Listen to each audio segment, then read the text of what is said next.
Hi everyone, welcome back to my channel Explore with Aditi Vyas. In today's video, I'm going to discuss about major environmental problems, जिसमें कि हमारी सबसे बड़ी problem है या सबसे फर्स्ट प्रॉब्लम मैं बोलूँ तो एसिड रेन को हम डिस्कस करने वाले हैं. After that green house effect and global warming, ozone hole, इन सभी को हम वन बाय वन डिस्कस करेंगे. But before that, if you are new to my channel, please subscribe to it. Alright, MSc environmental science या फिर मैं बोलूँ environmental chemistry का इंपॉर्टेंट टॉपिक है आपका ये. ठीक है, 6 या 8 मार्क्स में क्वेश्चन आता है. तो बेसिकली एक या दो चीज़ें पूछी जाती हैं. ये कई बार आपको कंप्लीट डिटेल नोट भी पूछ लिए जाते हैं. ठीक है, तो आपने कुछ इस तरह से इन क्वेश्चंस को अटेम्प्ट करना है. अंडरस्टैंडिंग के बेस पे सिंपल लैंग्वेज लिखनी है इन्वायरमेंट में. Alright, so let's start. Acid rain. Okay, we all know when the pH of water become less than 5.6, it is known as acid rain. But main जो हमारी gases हैं उन पे हम बात करेंगे क्योंकि इन्वायरमेंटल केमिस्ट्री की हम बात कर रहे हैं. ठीक है, सो एसिड रेन जो है वो sulphur dioxide and nitrogen oxide जब एमिट होती हैं एटमॉस्फेयर में, ठीक है, और ट्रांसपोर्ट कौन करता है उनको? विंड और एयर करंट. ठीक है, तो उसकी वजह से क्या होता है, हमारी रेन जो है वो एसिडिक हो जाती है. ठीक है, the sulphur dioxide and nitrogen oxide react with water. जो हमारे पास रेन का वाटर होता है उसके साथ रिएक्ट करेंगे oxygen and other chemicals to form sulphuric acid and nitric acid. अब ये जो हमारे पास सल्फ़र डाइऑक्साइड और नाइट्रोजन ऑक्साइड था जो कि हमने कहाँ इमिट किया? हमारे एटमॉस्फेयर में.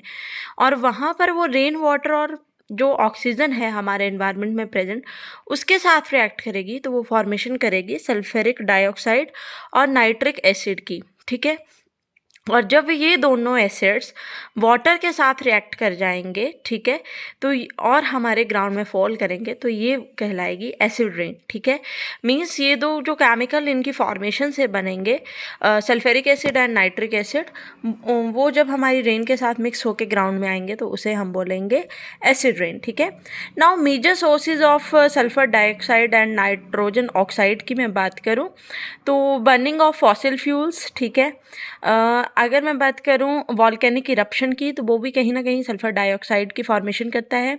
Vehicles of course, air pollution, automobiles and manufacturing of oil and industries. ठीक है, अब होता क्या है, सल्फ़र जो होता है ना वो हमारी एयर में प्रेजेंट ऑक्सीजन के साथ रिएक्ट करके सल्फ़र डाइऑक्साइड की फॉर्मेशन करता है.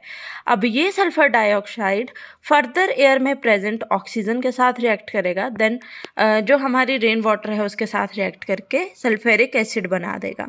सिमिलरली जो हमारे पास नाइट्रोजन है वो भी क्या करेगी? ऑक्सीजन के साथ रिएक्ट करेगी, नाइट्रोजन डाइऑक्साइड बना देगी. अब ये nitrogen dioxide further nitrogen trioxide बना देगी और वो फर्दर हमारे पास नाइट्रोजन के डिफरेंट ऑक्साइड की फॉर्मेशंस कर देगी और उसकी वजह से हमारे पास एसिड रेन की फॉर्मेशन होगी. ठीक है, अब एक टॉपिक तो हो गया हमारा जो कि ऑफ कोर्स इन्वायरमेंटल के सीरियस प्रॉब्लम में आता है. And the second topic is green house effect. Okay, बहुत बार हमने इसका नाम सुना है लेकिन जब एक्सप्लेन करने की बारी आती है तो वी डोंट नो कि ग्रीन हाउस की मेन गैसेस क्या हैं या किस तरह से हम इसको एक्सप्लेन करें. ठीक है, तो ये क्या है, एक नेचुरल प्रोसेस है जिसकी वजह से अर्थ का सरफेस जो है वो बहुत ज़्यादा वार्म हो रहा है, गर्म हो रहा है. ठीक है, जब भी हमारे सन की रेज जो हैं वो अर्थ के एटमॉस्फेयर पे आती हैं तो क्या होता है, वो रिफ्लेक्ट करती हैं. ठीक है, बट कुछ जो है उसमें एब्जॉर्व हो जाती हैं और री रेडिएटेड हो जाती हैं बाय द ग्राउंड गैसेस. ठीक है, बट क्या होता है, अब एक डायग्राम के थ्रू मैं आपको समझाऊंगी. पहले तो आपको पता होना चाहिए कि गैसेज इंपॉर्टेंट कौन कौन सी हैं ग्रीन हाउस में.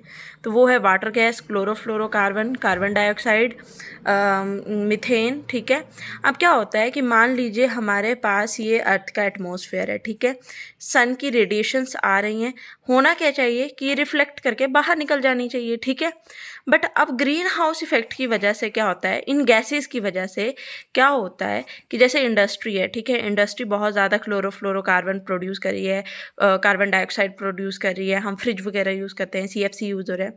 तो क्या होता है, एक लेयर जैसी बन जाती है इन ग्राउंड की गैसेस की वजह से। अब ये जो सन की रेज़ हमारे ग्राउंड पे फॉल कर रही हैं, ये हमारे इधर से मतलब रिफ्लेक्ट हो जानी चाहिए, बाहर को निकल जानी चाहिए, बट ये यहाँ पर ट्रैप हो जाती हैं। ट्रैप मतलब फंस जाती हैं, ठीक है। और उसकी वजह से जो हमारा अर्थ का एटमॉस्फेयर है वो बहुत ज़्यादा गर्म होता जा रहा है। तो मेन गैस जो है ग्रीन हाउस की, दैट इज़ कार्बन डाइऑक्साइड, और उसको सबसे ज़्यादा कौन प्रोड्यूस करता है? हमारी इंडस्ट्रीज। ऑलराइट, उसके बाद आता है ग्लोबल वार्मिंग। अगर बेसिकली बात करें तो ग्लोबल वार्मिंग और ग्रीन हाउस दोनों इंपॉर्टेंट है, बट मैक्सिमम लोगों को इन दोनों चीज़ों में कन्फ्यूज़न हो जाता है, बट कन्फ्यूज़ नहीं होना है, ठीक है। ग्लोबल वार्मिंग के केस में क्या होता है कि अर्थ का जो हीटिंग लेवल है ना वो ग्रेजुअली चेंज हो जाता है, ठीक है।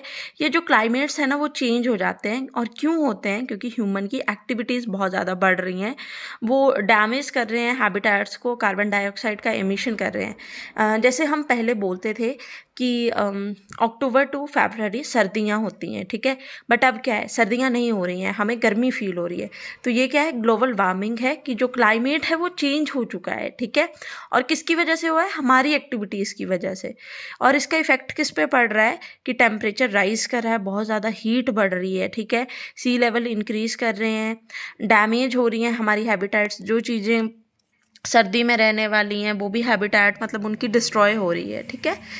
उसके बाद आता है ओजोन होल डिप्लीशन, ठीक है। ओजोन होल हमारे लिए बहुत मतलब जो ओजोन होल की डिप्लीशन है वो बहुत बड़ा एक प्रॉब्लम बन चुका है, ठीक है, क्योंकि ओजोन लेयर जो है ये लेयर है एक, ठीक है, वो हमें वो कहाँ पे प्रेजेंट है? स्ट्रेटोस्फेयर में। स्ट्रेटोस्फेयर क्या है? एटमॉस्फेयर की लेयर्स में है, ठीक है। तो ओजोन लेयर हमें प्रोटेक्ट करती है यूवी रेज से। यूवी रेज कहाँ से आती हैं? सन से, ठीक है। बट डिप्लीशन, ओजोन होल क्या है ये? मतलब हमारी जो ओजोन की लेयर है उसमें एक होल क्रिएट हो रहा है, वो दिन प्रतिदिन ख़त्म हो रही है, ख़राब हो रही है, ठीक है। उसकी वजह से जो यूवी रेज हैं वो हम पे फॉल हो रही हैं, ठीक है। और उसके कारण क्या हैं? जैसे रॉकेट लॉन्च हो रहे हैं, ठीक है, फिर वो सक्सेसफुल ना रहें तब भी ओजोन होल हो सकता है, ठीक है। क्लोरोफ्लोरोकार्बन मेन रीज़न है। और उसकी वजह से क्या हो रहा है? स्किन कैंसर वगैरह बहुत सारी डिजीज़ हो रही हैं, क्योंकि यूवी रेज हमारे पर डायरेक्ट फॉल हो रही हैं। ऑलराइट, सो ये आप एक केमिकल रिएक्शन भी लिख सकते हैं जिसमें हमारे पास दिया हुआ है ब्रोमीन या क्लोरीन के थ्रू किस तरह से रिएक्शन हो रहा है। Alright, so I hope you all understand it. Thank you for watching, stay connected.